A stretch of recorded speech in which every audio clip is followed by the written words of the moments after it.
The hallway fell silent as laughter died on their lips. Seconds earlier, they'd been mocking her mercilessly. "There are no female SEALs," they had sneered when she defended herself. Now they stood frozen as the school doors swung open and her mother walked in, uniform crisp, posture commanding, 3 other SEALs at her back. The truth hit harder than any insult ever could. The girl they'd humiliated hadn't been lying, and now they had to face what they'd done under her mother's steady gaze. From which city in the world are you watching this video today? If this story resonates with you, consider subscribing for more powerful moments of truth and redemption. The hallway of Oak Ridge Middle School buzzed with the chaotic energy of lunch period. Colorful Spirit Week posters plastered the walls between rows of blue lockers, promising the kind of school pride Ren Kasparian had never stayed long enough to develop. 14 days at Oak Ridge, 6 schools in 8 years, always the same routine. Ren sat cross-legged on the floor near her locker, back against the wall, sketch pad balanced on her knees. Her dark curly hair was pulled back in a practical ponytail, her olive skin a shade darker around her focused eyes. The pencil moved with practiced precision across the paper, detailing the angular lines of a naval destroyer.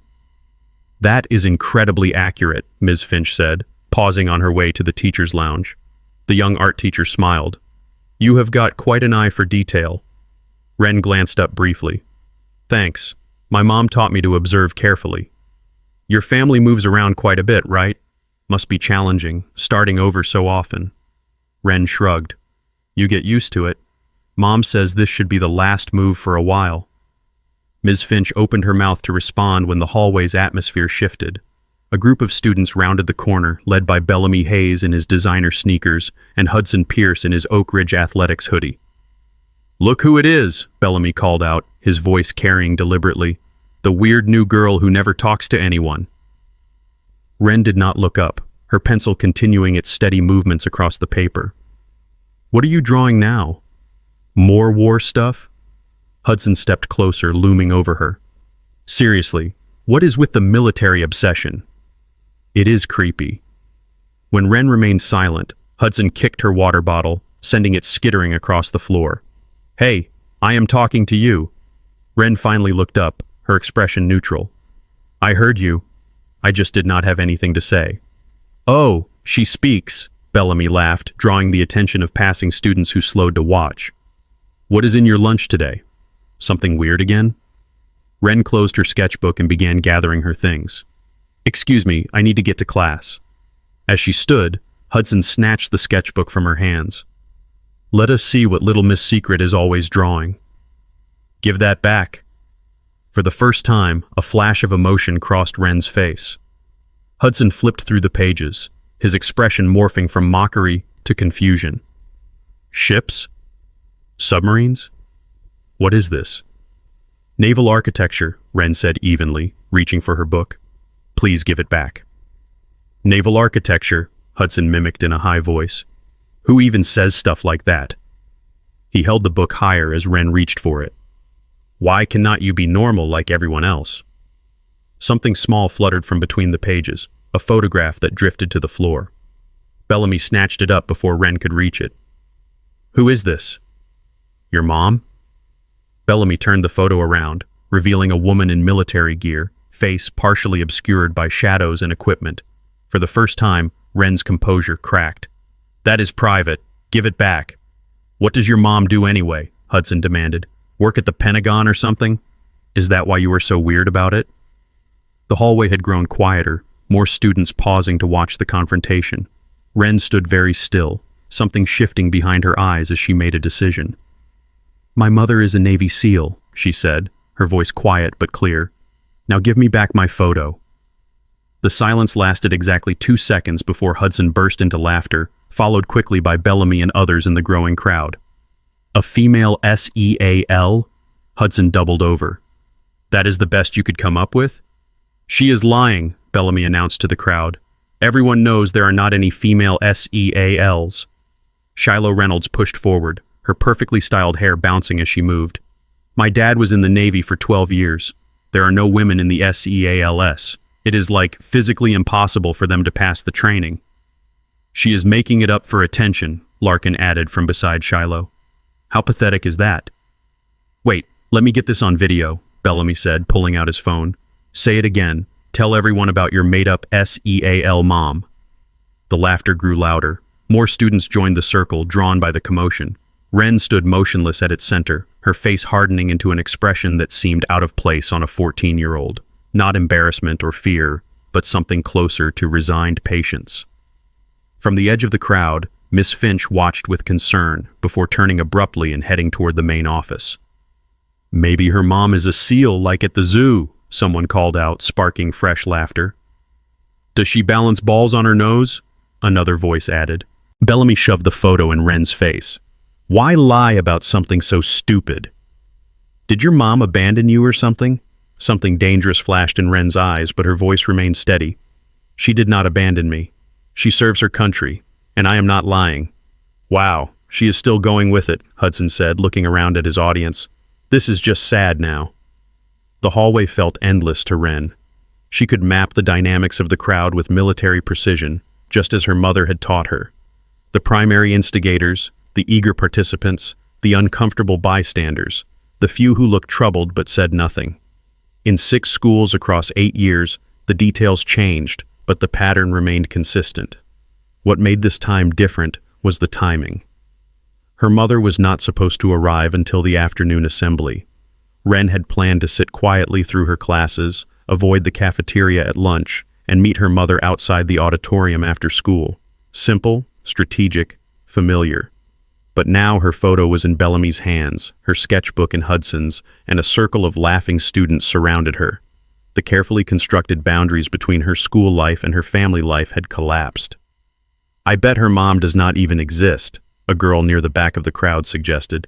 Maybe she lives with her grandparents or something. No wonder she never talks about her family, someone else added. Hudson held up the sketchbook. This explains the weird drawings. She is living in a fantasy world. Ren remained still, measuring her breaths the way her mother had taught her during their brief time together in San Diego. 4 counts in, 4 counts hold, 4 counts out. The technique was designed for combat situations, to steady the hand before taking a crucial shot. Ren found it worked equally well in middle school hallways. I am telling the truth, she said again, her voice steady despite the wall of disbelief facing her. Prove it, Hudson challenged. Call her right now.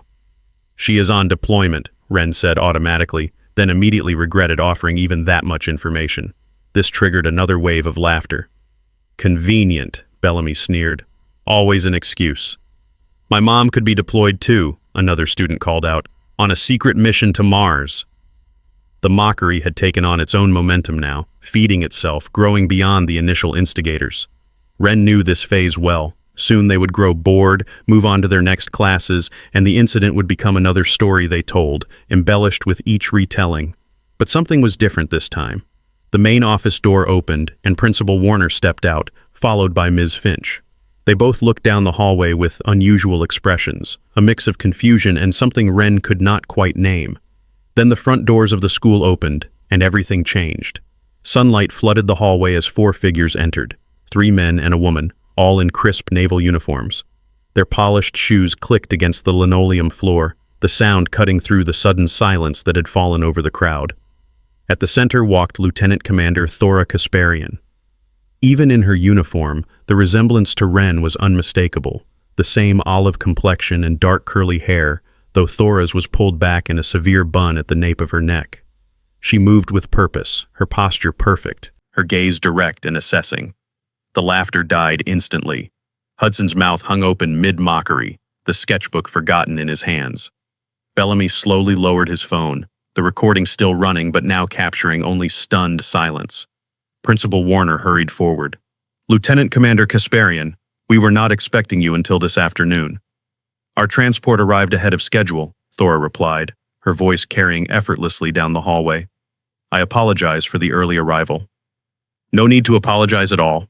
We are honored to have you and your team here for Veterans Day. As they spoke, Thora's eyes scanned the hallway with practiced efficiency, taking in the scene, the circle of students, her daughter at its center. Her expression did not change, but something in her eyes hardened. Without a word, she walked forward. The crowd parted before her automatically, students pressing themselves against lockers to clear her path. The 3 other SEALs remained near the entrance, watching with professional detachment. Hudson's face had drained of color as he looked from the photograph in Bellamy's hand to the woman approaching them. The resemblance was undeniable. Thora stopped directly in front of Hudson, her presence making her seem taller than her actual height. She did not speak, did not need to. Her eyes moved deliberately to the sketchbook in his hands. Hudson swallowed hard and extended the book. We were... Thora took the sketchbook with a slight nod of acknowledgement, neither accepting his unfinished excuse nor condemning it. She turned to Bellamy next, who immediately thrust out the photograph as if it had begun to burn his fingers. Taking the photo, Thora finally turned to her daughter. Their eyes met in a look of perfect understanding, not the first time they had faced this scenario, though perhaps the most public. "Ren," Thora said simply, her voice softer than anyone might have expected. "Mom," Ren replied with the hint of a smile. "You are early." Thora placed a hand briefly on her daughter's shoulder, a small gesture that communicated volumes to anyone watching closely enough. Then she glanced at her watch. "We have 20 minutes before the setup for the assembly. Are you all right?" "I am fine," Ren answered with the practiced response they both knew was not entirely true. Thora studied her daughter's face for a moment, then nodded. She turned back to the still frozen Hudson and Bellamy. "Thank you for returning my daughter's belongings," she said formally, her tone neutral but carrying an unmistakable authority. Hudson stared at the floor. "Yes, ma'am." Bellamy managed only a nod, his usual confidence evaporated. Without another word, Thora turned to rejoin her team. The crowd of students remained motionless as Ren calmly collected her water bottle from the floor, zipped her backpack, and walked through the still stunned audience to join her mother. As they moved toward the auditorium together, the hallway erupted into whispers behind them. "I told you I was not lying," Ren said quietly, once they were out of earshot. "I know," Thora replied. "You never do." The auditorium filled quickly for the Veterans Day assembly. Teachers struggled to maintain order as students whispered excitedly to one another, the story of what had happened in the hallway spreading through the school like wildfire. Ren sat alone in the front row, her posture perfect, eyes forward as Principal Warner approached the podium. She could feel the stares on her back, hear the whispers that included her name, but she maintained her focus, just as her mother had taught her. "Good afternoon, Oak Ridge Middle School," Principal Warner began, his voice amplified through the speakers. "Today we have the distinct honor of hosting 4 exceptional members of the United States Navy SEALs, including Lieutenant Commander Thora Kasparian, one of the first women to complete this elite training program." A murmur ran through the audience, and Ren felt a strange mix of pride and discomfort. Her mother never emphasized her historic achievement, preferring to focus on the mission rather than personal recognition. Lieutenant Commander Kasparian and her team will be speaking about the evolution of special forces in modern warfare and the values of service, sacrifice, and teamwork that define their branch, Principal Warner continued. "Please join me in welcoming our distinguished guests." Applause filled the auditorium as Thora and her team took the stage. They stood in a line, their uniforms impeccable, their postures identical. Thora stepped forward to the podium, her expression professional and composed. "Good afternoon," she began, her voice clear and authoritative without being dramatic. "I am Lieutenant Commander Thora Kasparian. In my 15 years of service, I have deployed to 27 countries and participated in operations I am not at liberty to discuss." The auditorium had fallen completely silent, every student transfixed. Ren could see Hudson and Bellamy in the third row, their usual swagger notably absent. Shiloh sat nearby, repeatedly tucking her hair behind her ear, a nervous gesture Ren had noticed before. "The public perception of special forces has been shaped largely by movies and television," Thora continued. "Today, my team and I hope to provide you with a more accurate understanding of what we do, why we do it, and the core values that guide us." For the next 30 minutes, Thora presented a concise history of naval special warfare, explaining how the SEALs had evolved from underwater demolition teams in World War II to the multi-dimensional force they represented today. She never mentioned her own achievements or the barriers she had broken. She simply presented facts about service, sacrifice, and duty. When she opened the floor for questions, dozens of hands shot up immediately. Thora pointed to a 6th grade girl in the second row. "How long is the training to become a SEAL?" the girl asked. "Basic SEAL training, known as BUDS, lasts approximately 6 months, Thora answered. "However, that is merely the beginning." After that comes specialized training that can take over a year. The learning never stops throughout your career. She pointed to another student, a boy near the back. Is it true that almost everyone fails the training? A small smile touched Thora's lips. The attrition rate is high, yes. Typically between 70 and 80% of candidates do not complete the program. It is designed that way intentionally, to ensure only those with the necessary physical and mental resilience make it through. The questions continued, students asking about weapons, missions, and training exercises. Thora answered each one with the same measured professionalism, neither glamorizing nor diminishing the reality of her work. Then a younger student raised his hand. What is the hardest part about being a SEAL? For the first time, Thora's professional demeanor softened slightly. She paused, considering the question carefully. Many would expect me to talk about Hell Week or combat operations, she said finally. But the truth is, the hardest part is the time away from family. Her eyes found Ren in the front row. The missed birthdays, school events, and ordinary moments that can never be recovered. The auditorium was completely silent, students absorbing the unexpected vulnerability in her answer. Another student raised his hand. Did you always want to be a SEAL? No, Thora answered. I wanted to be an architect. Naval architecture, specifically. A murmur ran through the crowd as students connected this to Ren's sketchbook. Life takes unexpected turns. I found another way to serve. From his seat in the middle of the auditorium, Hudson Pierce watched with an expression of dawning comprehension, not just about Ren and her mother, but perhaps about something within himself. When the formal presentation ended, students were allowed to approach the stage to speak with the SEALs individually. A long line formed immediately, with many students clutching programs or notepads for autographs. Ren remained in her seat, watching the interactions with a slight distance. This was the public version of her mother, Lieutenant Commander Kasparian, not the woman who taught her to identify constellations on rare camping trips, or who still struggled to make pancakes without burning them. Miss Finch slipped into the empty seat beside her. That was quite an entrance your mother made earlier. Ren shrugged. She does not really do things halfway. It must be difficult moving so often, keeping parts of your life separate. You get used to it, Ren replied, the same answer she always gave, though it was not entirely true. You never really got used to it, you just learned to manage it better. Well, if you ever need someone to talk to, Ms. Finch offered, my classroom is always open during lunch period. Ren nodded, genuinely appreciating the gesture, even if she was unlikely to take the teacher up on it.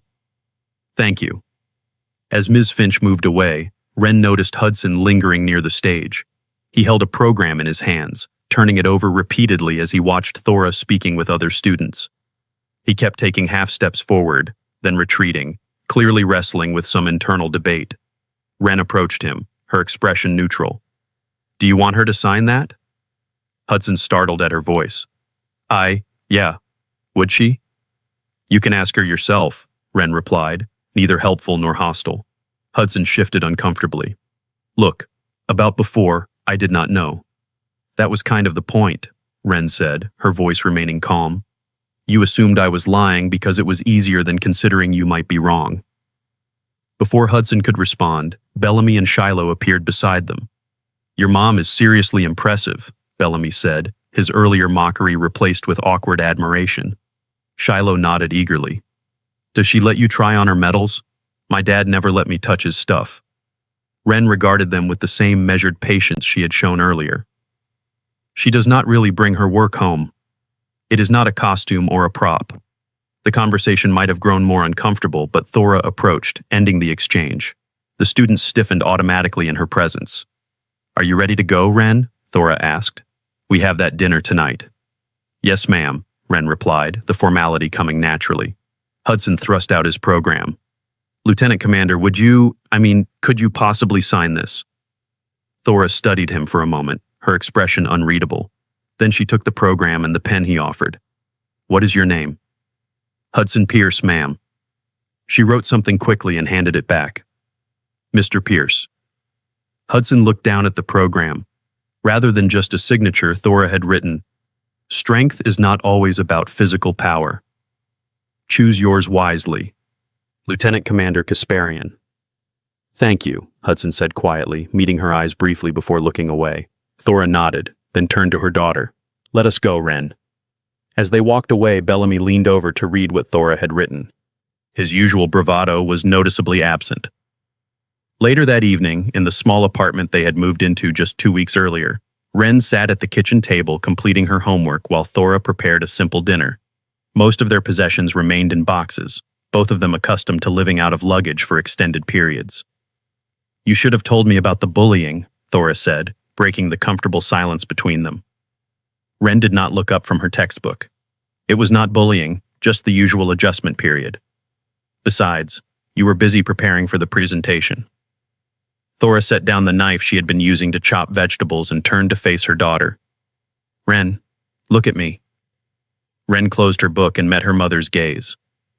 Your safety and well-being are always my priority, Thora said firmly, no matter what else is happening. Is that understood? Yes, ma'am, Wren replied automatically. Thora's expression softened. I am not speaking as your commanding officer right now. I am speaking as your mother. Wren nodded, a small smile forming. I know, and I really was handling it. Today was just bad timing. Or perfect timing, Thora suggested, returning to her food preparation. Depending on your perspective. They ate dinner together, discussing the upcoming week and the possibility that this posting might last long enough for Wren to complete a full school year in one place. Neither mentioned the scene in the hallway again. Both of them practiced at compartmentalizing difficult experiences. As Wren prepared for bed, Thora appeared in her doorway, holding a small box. I have something for you, she said, sitting on the edge of Wren's bed. I was going to save it for your birthday next month, but I think now might be a better time. She handed Wren the box. Inside was a simple silver compass, its weight substantial in Wren's palm. This belonged to my father, Thora explained. Your grandfather gave it to me when I left for BUDS training. He told me that no matter how lost I might feel, I always had an internal compass guiding me home. Wren turned the compass over, noting the precision of its craftsmanship. It is beautiful. You handled yourself with exceptional composure today, Thora said quietly. I want you to know that I see that, and I am proud of the person you are becoming. Wren felt a tightness in her throat. Even though I told them about you, I know we are supposed to keep things private. Operational security is about protecting mission details and team members, Thora clarified. Being my daughter is not a secret you need to keep, and you have the right to defend your truth when challenged. She placed her hand over Wren's, both of them holding the compass together. Just remember that you never need external validation to know your own worth. Like this compass, that knowledge comes from within. Wren nodded, understanding the lesson beneath her mother's words. It was not about proving others wrong or earning their respect. It was about maintaining your own true north, regardless of the storms around you. Thank you, she said simply. Thora kissed the top of her head, a rare gesture of physical affection that Wren leaned into slightly. Get some sleep. Tomorrow is a new day. A week later, the cafeteria had returned to its normal rhythm, but subtle changes were evident. Wren no longer sat alone. She had been joined by Zephyr Novak, a quiet girl with an interest in engineering, and 2 other students who seemed genuinely interested in Wren's drawings. That is amazing, Zephyr said, leaning over to look at Wren's latest sketch of a submarine cross-section. How do you know all these technical details? Wren shrugged, adding fine lines to the propulsion system. I read a lot, and my mom brings me technical manuals sometimes, the unclassified ones. So cool, whispered Arya, another girl who had recently started sitting with them. Your mom is literally the most impressive person who has ever visited this school. Wren glanced up, her expression measured. She would say, the real heroes are the ones who never get recognized. She does not like being singled out. From across the cafeteria, Hudson watched their table, his usual lunch group conspicuously subdued. The events of the previous week had shifted something in the school's social hierarchy, not dramatically but meaningfully. Bellamy nudged Hudson's arm. Are you still partnered with her for the history project? Yeah, Hudson replied, pushing his food around on his tray. We are meeting in the library after school today. Lucky, Shiloh said, surprising them both. When they looked at her, she shrugged defensively. What? She is obviously smart, and her mom is famous now. Her mom was always who she is, Hudson said quietly. We just did not believe it. The conversation drifted to other topics, but Hudson remained distracted, repeatedly glancing toward Wren's table. Something had changed in him since the assembly, a discomfort that would not quite settle. After lunch, in the library, Wren worked with Zephyr on a physics assignment. They had discovered a shared interest in engineering and had been paired for a project on force and motion. What is it like? Zephyr asked suddenly, looking up from her calculations. Having a mom who is famous? I looked her up. She was the second woman ever to complete SEAL training. Wren considered the question. It is complicated. The person everyone sees in uniform is not exactly the same person I know. She opened her sketchbook to a new drawing, Thora in civilian clothes, laughing, her hair loose around her shoulders. This is my mom. Still strong, but gentler too. She makes terrible pancakes and knows all the constellations. Zephyr studied the drawing. You are a lot like her, you know, not in the obvious ways people might think. How so? You both have this, I do not know, this center that does not move no matter what is happening around you. Wren smiled slightly. She calls it finding your anchor, knowing what matters when everything else is chaos. As they returned to their project, Hudson approached their table hesitantly. Hey, he said, addressing both girls but looking at Wren. Mr. Teagan assigned partners for the history presentation. I got paired with you. Wren nodded, neither excited nor upset by the news. Okay, it is on the Civil War, right? Yeah. Hudson shifted his weight. I was thinking maybe we could focus on the naval innovations? Since you know a lot about that stuff, it was not an apology, not exactly, but it was an acknowledgement of her knowledge, her interests, her identity beyond being the SEAL's daughter. That could work, Wren said. The Monitor versus the Merrimack changed naval warfare forever. Hudson nodded, a tentative smile forming. Cool. I will, see you in class tomorrow then. As he walked away, Zephyr raised an eyebrow. That was unexpected. Wren shrugged, returning to her drawing. People surprise you sometimes. Mom says everyone deserves the chance to be more than their worst moment. Outside the library windows, autumn leaves drifted down, golden in the afternoon light. 6 schools in 8 years, and for the first time, Wren Kasparian thought this one might actually feel like home. The following day, Wren arrived at school to find a small group gathered around her locker. For a moment, her muscles tensed, prepared for another confrontation, but as she approached, she realized they were looking at something taped to her locker door, a newspaper clipping. Is this really your mom? A 7th grader asked, pointing to the image. The clipping showed Thora receiving a commendation, her expression serious as she saluted a superior officer. The headline read, Elite Unit Receives Presidential Citation for Undisclosed Operation.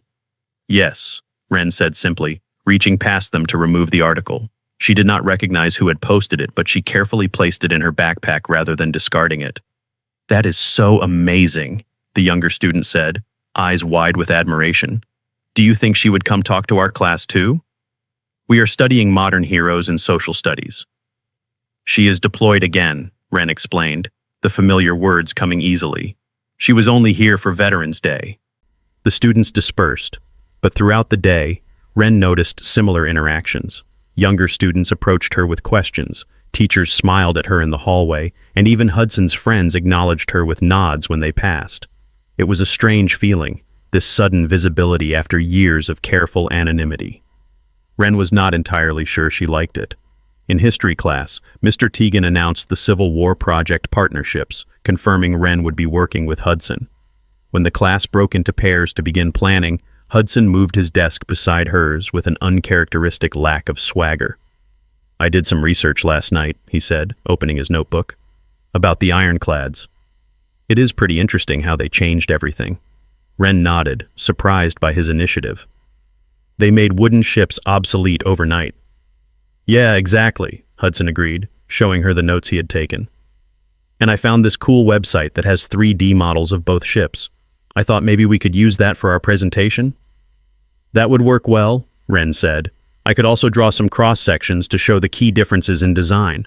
They worked together for the remainder of the period, finding an unexpected rhythm in their collaboration. Hudson knew less about naval history but had good instincts for what would make an engaging presentation. Wren found herself actually enjoying the partnership, despite their rocky beginning. As they packed up at the end of class, Hudson hesitated. "Listen, Wren. About last week, I was a real jerk."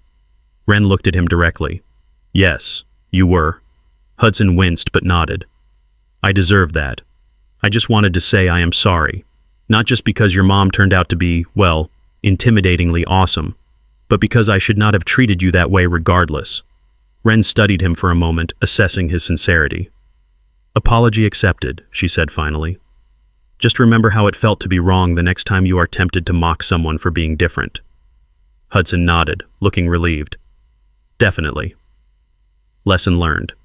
As Wren walked to her next class, she felt the weight of the compass in her pocket, her grandfather's gift that her mother had passed on to her. She touched it briefly, thinking about true north and finding your way through unfamiliar terrain.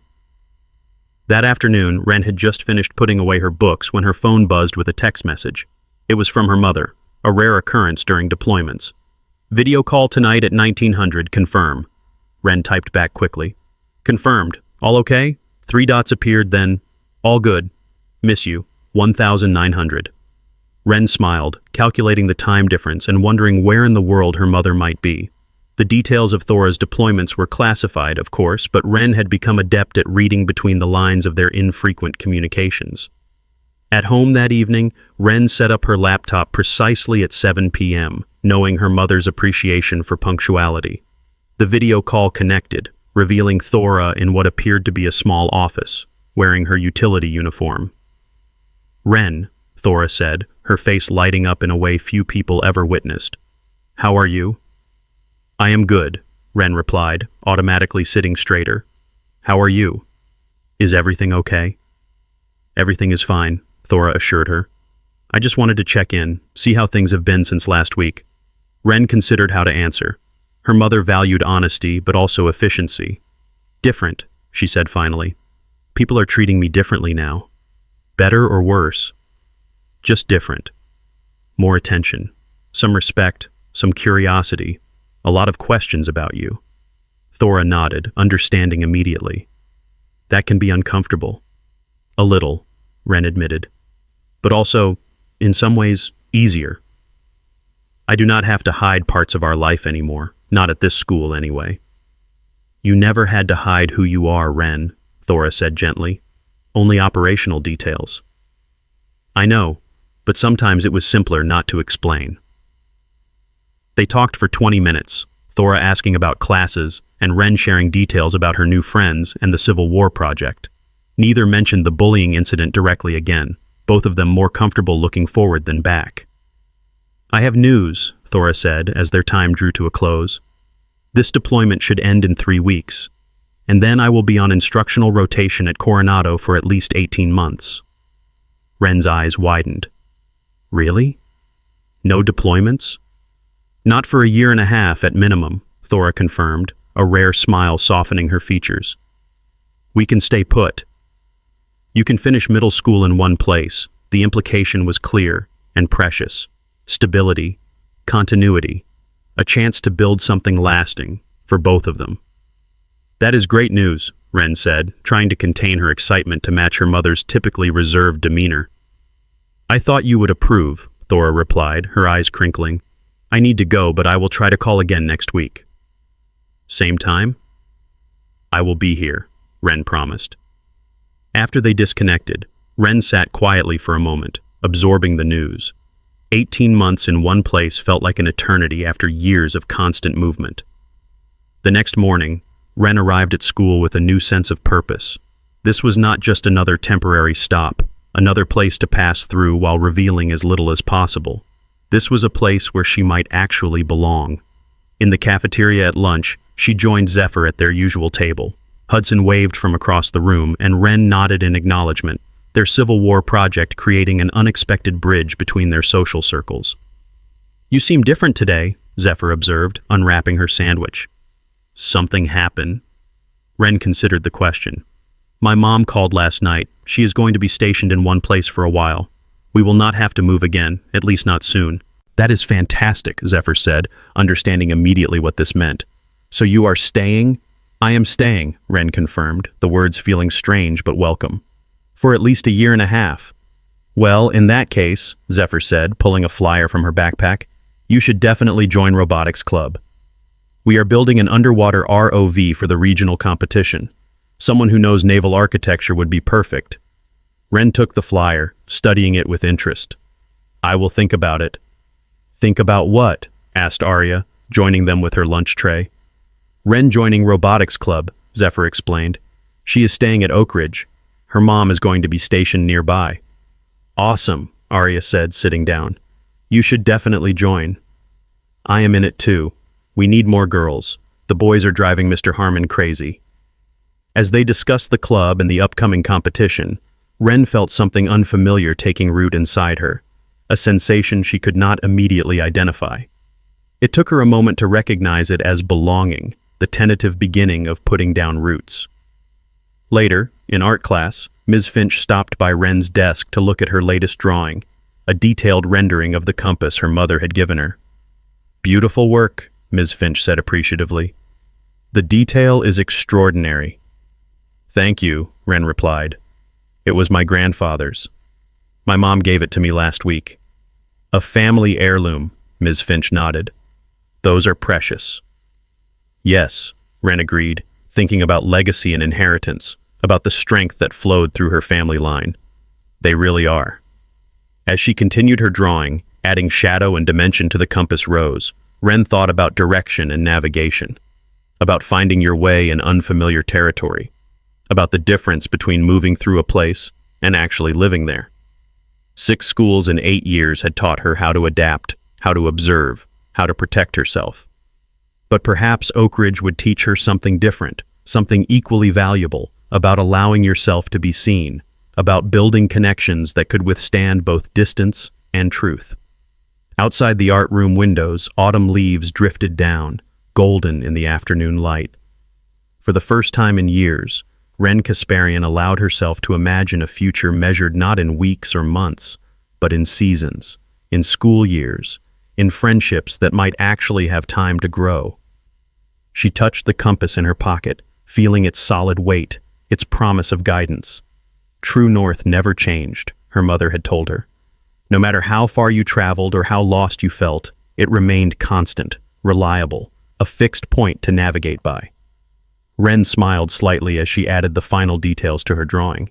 She was beginning to understand what that really meant.